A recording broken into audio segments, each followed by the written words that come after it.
Guys, today I'm going to review another Hammer House of Horror episode, and this one's called Rude Awakening.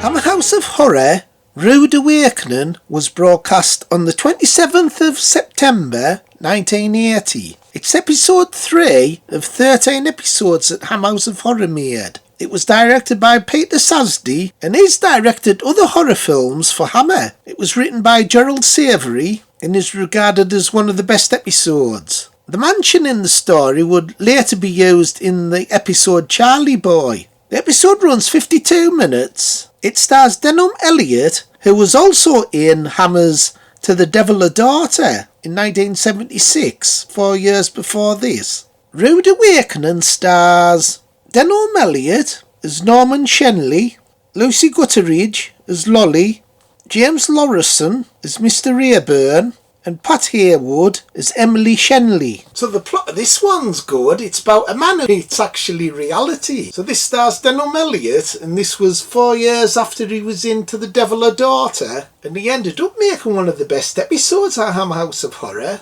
This is probably my favourite. And as I've said before, I like this show because it's shot on film and they look like mini movies. They run 52 minutes and I like the titles and the music at the beginning of each episode. It gets you into the mood. And this was directed by Peter Sasdy, who's done some great stuff for Hammer. Peter Sasdy, who directed the episode Rude Awakening, also directed many Hammer films. These were Taste the Blood of Dracula, Countess Dracula and Hands of the Ripper, and he's also famous for directing The Stone Tape, which was not a Hammer production. He directed 3 episodes of Hammer House of Horror: The 13th Reunion, which was episode 2, Rude Awakening, episode 3, and Visitor from the Grave, episode 11. What I'll do with the reviews, I'll review each of the dream segments, and then the final. He wears a different outfit in each of his dreams. Bloody hell, Phil, if that was me,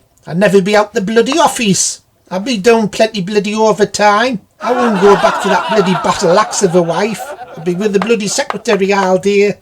So in the first dream, he goes to this house investigating because he's selling houses. And as he goes into the house, he's inspecting it, investigating, after he's talked to his secretary again about the dream, who happens to be dressed up as a punk rocker in this one. Hey, Phil, which outfit did you like dressed up as? I like the punk rocker outfit. I don't know, Bourne. She looks good in all of them. So he goes to the house investigating and he goes to this phone box and he goes, "Oh, Phil, you can say your tits." Before nothing else happens, he wakes up again. Or should I say, he has another nightmare. This is nightmare number 3. And this is one of the best ones of the 5 nightmares that he has. He actually goes to the house in this one and talks to the old woman who owns the house, and he tells her about his previous 2 dreams. And there's a really scary bit where she says we're all dead in this house, and she's saying everyone who works in the house is dead. It's really eerie. He wakes up again, and then his 4th nightmare is inspecting this block of flats with his secretary. But he makes a mistake. He's at the top of this block of flats, but it's the wrong block of flats, and it's about to get demolished while they're on the top floor. The 5th dream's about him having a brain operation and dying during the operation. And after that, he's had enough, and he thinks he's dreaming again, but he's not. He's properly woken up, but he thinks he's still dreaming. So he suffocates his wife with a pillow and goes to the secretary saying he loves her, and then the police come and take him away while he still thinks it's a dream. So it's like a really ironic ending to the episode. Brilliant episode. In 52 minutes they cram all these stories into the one episode. And I thought Denholm Elliott was brilliant in this. He's great at playing these sleazy characters, and he's at his best in this. And I also like the actress who plays his secretary. Lots of different outfits, and she's really funny in it. So I thought it was an absolute classic, and out of 10 I'm going to give it top marks. 10 out of 10. But did you feel Bones? Did you like it? Bloody excellent, Phil. Get another one reviewed. Okay everybody, bye. Like, subscribe and share. Bye. Bye.